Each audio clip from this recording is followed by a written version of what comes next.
Baik, mari kita berdoa. Kita satu dalam doa. Terpujilah Engkau Tuhan, Allah yang senantiasa menjaga melindungi kami, yang masih memberikan kami kesempatan untuk bisa bangun di pagi yang indah ini. Bapa di surga, saat ini kebutuhan kami ialah pimpinan Roh Kudus untuk menguasai pikiran kami, sehingga kami bisa mengikuti dan memahami sebentar renungan yang akan kami dengarkan bersama, dan kiranya renungan yang akan kami dengarkan bisa menjadi semangat dan juga pedoman untuk kami menjalani aktivitas kami, khususnya pada hari persiapan ini. Berkati pembicara kami Tuhan, berikan beliau hikmat sehingga apa yang dikatakan nanti semuanya berasal daripada-Mu. Terima kasih Tuhan, pimpin ibadah kami dari awal sampai pada akhir sesuai dengan rencana Tuhan. Di dalam nama Tuhan Yesus kami berdoa. Amin. Terima kasih untuk Bu Marlen. Pada saat ini kita akan siapkan hati kita untuk mendengar akan firman Tuhan atau renungan yang akan dibawakan oleh Bu Christine Lapasia.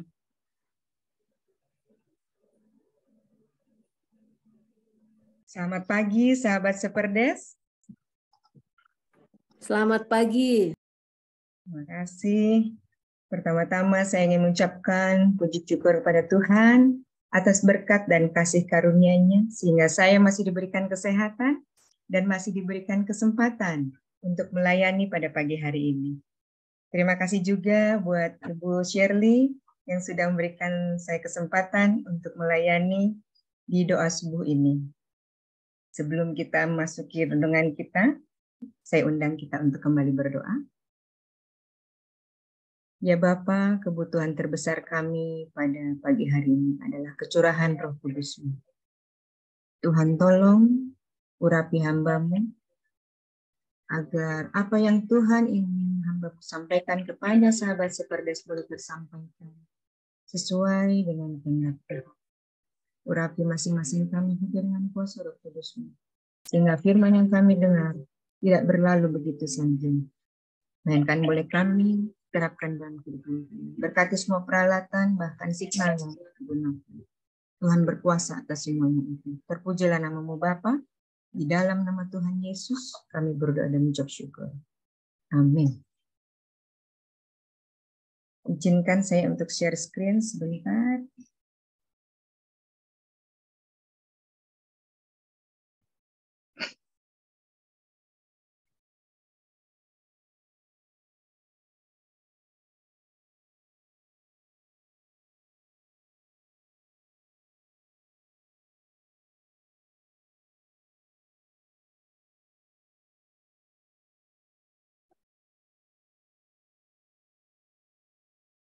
Apakah sudah terlihat?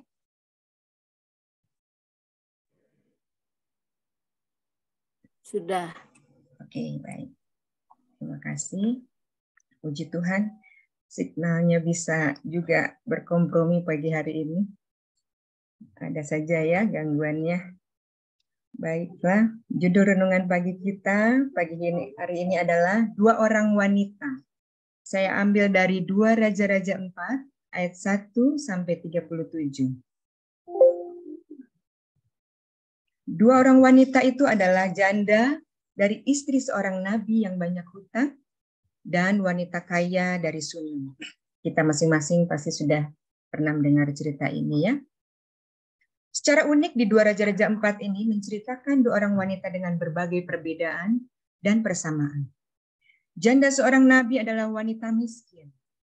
Wanita kaya dari Sunem sudah pasti wanita yang kaya. Janda seorang nabi mempunyai banyak hutang. Sedangkan wanita kaya dari Sunem mempunyai banyak uang. Janda seorang nabi tidak memiliki suami karena sudah janda. Wanita kaya dari Sunem memiliki suami. Janda seorang nabi memiliki anak, sedangkan wanita kaya dari Sunem tidak atau belum memiliki anak. Janda seorang nabi mendatangi nabi ke rumahnya, sedangkan wanita kaya dari Sunem, ia didatangi nabi di rumahnya.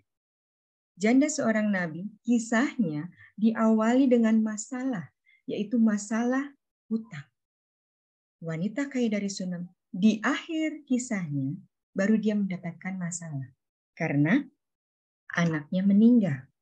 Ya, saat itu karena didoakan oleh Nabi Elisa, akhirnya mereka memiliki anak, tetapi akhirnya anak itu pun meninggal. Tapi yang paling menarik dari dua kisah wanita ini adalah mereka akhirnya mempunyai cerita yang mirip. Akhir cerita mereka menyenangkan. Mengapa? Karena kedua masalah mereka sama-sama diselesaikan dengan cara yang ajaib dan menakjubkan oleh Allah melalui hambanya Nabi Elisa. Apa itu? Hutang janda ini lunas dan anak wanita kaya di Sunem dibangkitkan. Allah kita luar biasa. Seorang janda yang terlilit hutang. Dia mempunyai 2 orang anak. Dia pasti bingung bagaimana caranya dia untuk melunaskan akan hutang-hutangnya. Tetapi Allah memberikan mujizatnya melalui Nabi Elisa. Begitu juga dengan wanita kaya di Sunem. Anaknya satu-satunya meninggal. Biasanya kalau sudah mati, orang sering bilang sudah tidak ada harapan. Kalau sudah tidak ada harapan, siapa yang bisa melakukan untuk membangkitkan manusia? Tidak ada yang bisa. Tidak ada harapan. Tetapi Tuhan juga membuat mujizat kepada wanita kaya dari Sunem ini. Anaknya bisa bangkit kembali. Cerita tentang 2 wanita dengan 2 masalah berbeda mewakili situasi hidup banyak orang. Kita tidak pernah akan luput dari masalah. Entah hidup kita berkecukupan atau berkekurangan. Entah kita sebagai istri-istri pendeta ataupun istri-istri anggota jemaat. Entah itu pejabat ataupun rakyat biasa. Selagi kita masih hidup, kita pasti mempunyai masalah masing-masing.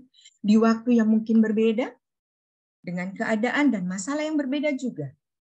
Tetapi selama kita datang kepada Tuhan yang sama, maka Dia akan pasti memberikan pertolongan. Ada hal yang mirip dari 2 wanita ini.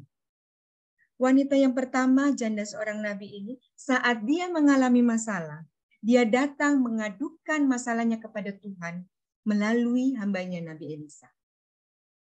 Kemudian wanita yang kedua, wanita kaya dari Sunem, saat anaknya mati, dia justru tinggalkan rumah dan anaknya yang mati itu untuk memutuskan berangkat pergi mencari abdi Allah, yaitu Nabi Elisa. Yang tentunya mereka mengharapkan pertolongan dari Tuhan melalui hambanya Nabi Elisa. Mungkin kalau kita atau saya ya ditempatkan di posisi wanita kaya dari Sunem ini. Amit-amit Cibung Bayi ya, maksudnya jauhkanlah ya. Misalnya anak kita mati, kita pasti tidak mau jauh-jauh dari jasad anak itu. Maunya duduk di sebelahnya menangis, meratapi, bersedih, terpuruk dengan keadaan tersebut. Ya. Tetapi wanita kaya dari Sunem ini, dia bisa tinggalkan anaknya yang mati. Dia tinggalkan masalahnya di rumah dan dia pergi mencari pertolongan Tuhan melalui hambanya Nabi Elisa. Kedua wanita ini memutuskan untuk meninggalkan problem atau masalahnya di rumah dengan mencari solusi pada Tuhan melalui hambanya Nabi Elisa. Bisa saja oleh karena masalah yang berat yang kita alami, untuk melangkahkan kaki kita menuju gereja akan terasa berat. Kita cenderung memutuskan untuk tinggal di rumah saja, menghabiskan waktu di rumah saja. Kita menenangkan pikiran di rumah, mau merenungkan nasib kita di rumah.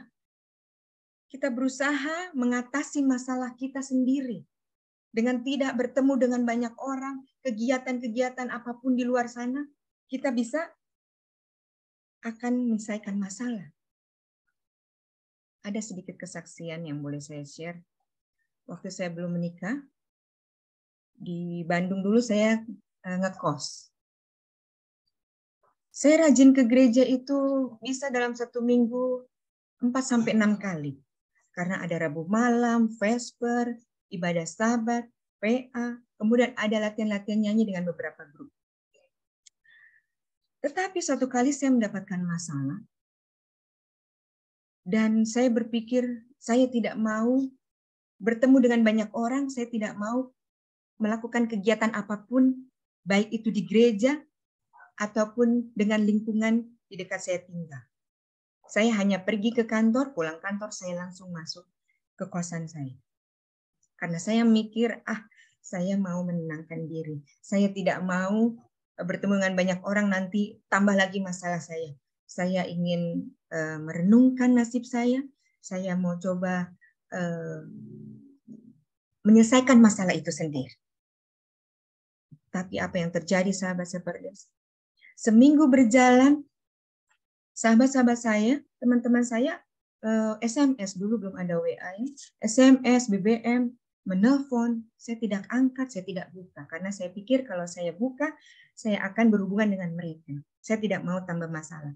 Saya coba untuk tidak mengangkat telepon, tidak baca SMS dari mereka. Seminggu berjalan, 2 minggu berjalan, saya tidak pergi ke gereja, tidak melakukan kegiatan-kegiatan seperti biasa. Tetapi, puji Tuhan, Tuhan masih sayang pada saya. Suatu kali saya mengangkat telepon dari sahabat saya. Roh Kudus masih bekerja pada saya untuk mengangkat telepon dari teman saya. Lalu saya mau membaca SMS yang mereka kirimkan. Seperti biasa, mereka sudah mengajak, menanyakan kenapa tidak ke gereja, kenapa tidak datang, dan sebagainya. Karena biasanya saya hadir. Pulang kerja, bahkan saya langsung ke gereja. Rabu malam atau Vesper, tidak pulang ke kosan dulu. Saya datang paling awal. Mereka heran. Dan ketika saya mengangkat telepon, mereka mengajak, saya tidak memberitahukan saya ada masalah atau apa, tetapi saya mengiyakan untuk mau datang ke gereja pada hari Sabat itu. Ketika di gereja, semua lagu pujian yang dinyanyikan, firman Tuhan yang disampaikan, doa yang dilayangkan, menyentuh hati saya. Dan tanpa disadari, beban saya pun terangkat. Mujizat terjadi, semua masalah yang saya rasakan menjadi ringan. Sudah, saya juga tidak tahu bagaimana caranya. Karena pikiran manusia itu, masalah ini kita harus selesaikan seperti ini. Harus seperti ini. Tetapi pada saat itu Tuhan membuat mujizat. Saya pulang dari gereja, melangkahkan kaki dengan ringan, dengan beban yang sudah terangkat. Entah bagaimana caranya. Semua kata-kata yang ada di dalam lagu pujian, lagu-lagu dinyanyikan, firman Tuhan, bahkan doa-doa yang dilayangkan itu, mengena kepada saya. Dan itu mengangkat beban-beban saya. Sehingga saya merasa masalah saya sudah terselesaikan. Luar biasa Tuhan punya mujizat. Luar biasa Tuhan bekerja kepada diri saya. Dan untungnya saya masih mau mendengarkan bisikan Roh Kudus untuk mau melangkahkan kaki saya kepada gereja. Pergi ke gereja. Tinggal di rumah saja tidak pernah akan menyelesaikan masalah. Ya benar, 2 minggu saya di dalam kos, saya berpikir masalah saya akan selesai dengan tidak bertemu dengan banyak orang. Tetapi tetap beban saya ada. Apa jadinya jika 2 wanita ini, dengan segala permasalahan yang sedang mereka hadapi saat itu, memutuskan untuk tetap tinggal di rumah saja, membatalkan niat mereka untuk datang kepada hamba Tuhan. Tidak pernah akan ada cerita mujizat minyak dalam bencana yang hebat itu. Dan tidak akan pernah ada cerita anak yang dibangkitkan, dicatat di dalam Alkitab. Ya. Meninggalkan rumah saat masalah datang bertubi-tubi dengan tujuan pergi mencari Tuhan adalah sebuah langkah ini. Sulit rasanya untuk melangkah. Tetapi jika kita tidak melangkah dan mencari Tuhan, keadaan tidak akan pernah berubah. Saya mengalami itu. Sulit rasanya saya mau melangkahkan kaki ke gereja saat itu. Tetapi memang kalau saya tidak melangkahkan kaki ke gereja, saya tidak angkat telepon teman saya tidak mau dengarkan bisikan Roh Kudus untuk ayo berangkat ke gereja dan kembali melakukan aktivitas di gereja. Mungkin saat itu saya lebih terpuruk, semakin jauh dari Tuhan. Atau bahkan saya tidak ada di sini saat ini. Tapi Tuhan begitu baik. Di mana ada Tuhan, di situ ada solusi.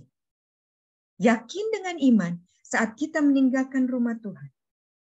Hati kita penuh dengan sukacita. Karena solusi telah ada atas permasalahan yang sedang kita hadapi saat ini. Sahabat Seperdes, biarlah kita dapat mencontoh dua wanita tersebut, baik janda seorang nabi yang banyak hutang, maupun wanita kaya dari Sunam. Ketika kita ada masalah, mari kita tinggalkan masalah kita di rumah. Mari kita pergi mencari Tuhan. Sehingga kita pun memiliki akhir cerita yang menyenangkan atau happy ending seperti kedua wanita tersebut. Karena Yesuslah yang akan menyelesaikan masalah kita dengan caranya yang ajaib. Ya, sama seperti lagu yang sudah dinyanyikan oleh Tun Hein vokal grup barusan. Ajaiblah Yesus juru selamatku. Ajaiblah Dia kepadaku. Dilindunginya aku di celah batu. Dia memberikan jalan keluar di luar nalar manusia. Sahabat Seperdes, andalkan Tuhan selalu di dalam hidup kita. Demikianlah firman Tuhan. Saya bawakan di dalam nama Tuhan Yesus. Tuhan memberkati. Amin. Amin. Terima kasih untuk firman Tuhan yang begitu indah, yang berbicara tentang dua wanita yang menguatkan kita. Marilah apapun masalah kita, mari kita cari Tuhan. Dan pada saat ini